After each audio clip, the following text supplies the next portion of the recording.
na ako. Daming utos ng boss ko. Pagod na ako. Late ng sahod. Nakakasawa buhay dito. Pagod na ako. Pagod na ako? Hindi ganun, anak. Bakit? Sino bang hindi? Oh shit, bigan, ano malahiman kayo. That is one of the most common reasons na meron tayo pag nandito tayo nag-work sa abroad. Being an OFW is never an easy task. You're far away from your loved ones and you're far away from your family. And not to mention the fact that we are actually being pushed out in our comfort zone. So most of the time, it's gonna be really easy to get tired. Nakakapagod. But the thing is, pag yung pagod na yan gets into your head, it's a very dangerous thing. Bakit? That's the reason why most OFW doesn't become successful. Because they gave up right away. So being an OFW for 8 years, I think I have a little bit of knowledge that I can impart for you not to get tired of being an OFW easily. First that I can suggest is remember why you started. Alalahanin mo, isipin mo, what was the reason for you to step out of your comfort zone and come abroad? Anong dahilan nung bakit nandun ka pa sa Pilipinas and you were very happy with your life? You still decided na makipagsapalaran dito sa ibang bansa. Isipin mo yung pinakadahilan mo kung bakit ka umalis. Be it you wanted to prove something to yourself, be it you wanted to have financial freedom. Third, you just really wanted to make your life a bit exciting. Or any other reason. The thing is, you have to get back to why there was a fire inside you. To get back to the reason why you went and become an OFW yourself. Get back to that and have a reason. Gusto mo bang patunayan sa buong mundo na mali sila at kaya mo? Remember that specific feeling when you are in the plane taking off outside, going away from Philippines. Ano yung kaisa-isang pangarap mo, kaisa-isang dahilan kung bakit ka umalis ng Pilipinas and to push on with your dreams. Just get a hold back and think about the reason why you started. Next is brace yourself. Brace yourself is when you actually tighten the muscles or you actually expect something that would hit you and then you would anticipate the hit, which means it will do you less damage. Yun ang ibig sabihin ng brace yourself. So, for the upcoming OFWs or yung mga OFWs na bago pa lang ngayon or kahit na matagal na, everybody should have a mindset that we should always brace ourselves. Isa sa mga dahilan kung bakit nanaknock ang mga boxers is not because the punch was strong. The reason why they got knocked down is because they did not see the punch coming. So what I'm trying to say is, if you are an aspiring OFW or kung OFW ka man ngayon, always remember the fact that it's never gonna be easy. And if you think about that from the very start, everything will follow. Kasi you are actually bracing yourself. Madali maging isang OFW. But it is difficult to be a successful OFW. And part of the reason why there's a lot of people na hindi nagiging successful sa pangingibang bansa is because most of us doesn't have the proper mindset. Brace yourself, make yourself tough. Be ready to take punches in the face. And hindi siya madali. Nothing that is good comes easy. Part of the reason why we get tired so easily is because we don't have the long game mentality. Anong ibig sabihin nun? You don't expect everything to come fast.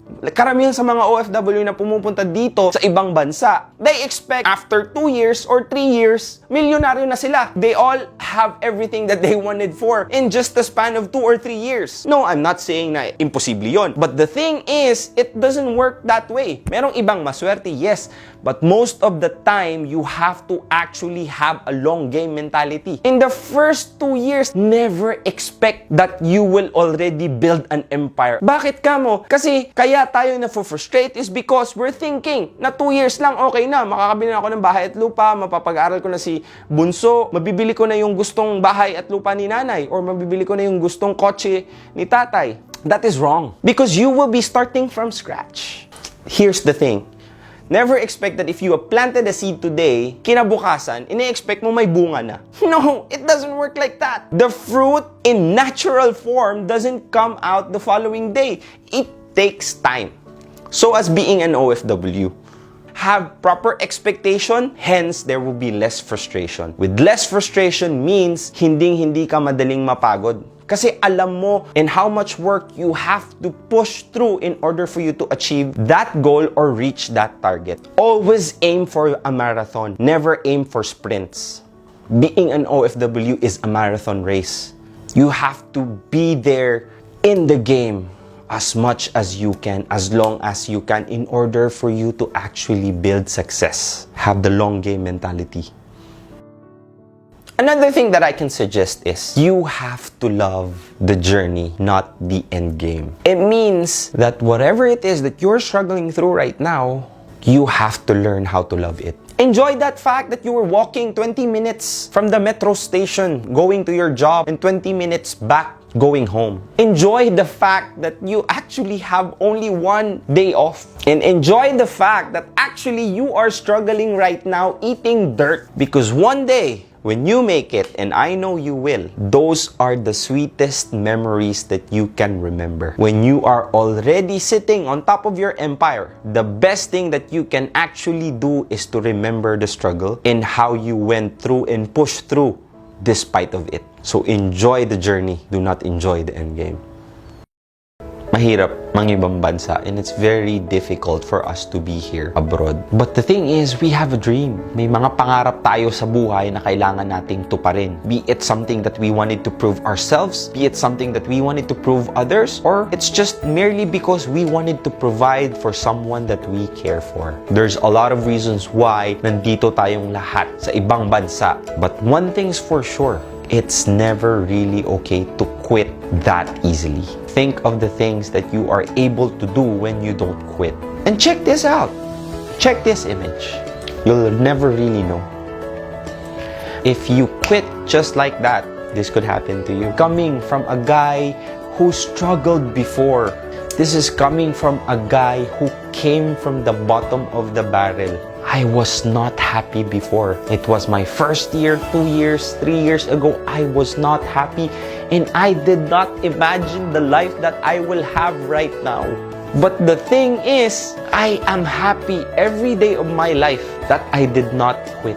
And yes, I was tired most of the time. But I thank God and I thank myself that I did not quit. No, I'm not saying I am already successful. I still have to work in order for me to support myself. But the thing is, it is way better now. It's way easier now. It's because I did not quit on those first few years. So sa lahat po ng mga nanonood ngayon, alam ko pagod na kayo. And I know there's a lot of you right there who's about to quit. Think about it. If you're struggling right now, it's normal. Yet if you're sad right now, it's normal. You have to go through all of that in order for you to develop yourself and become successful one day. And the thing is, if you quit now, wag muna. Kaya mo pa.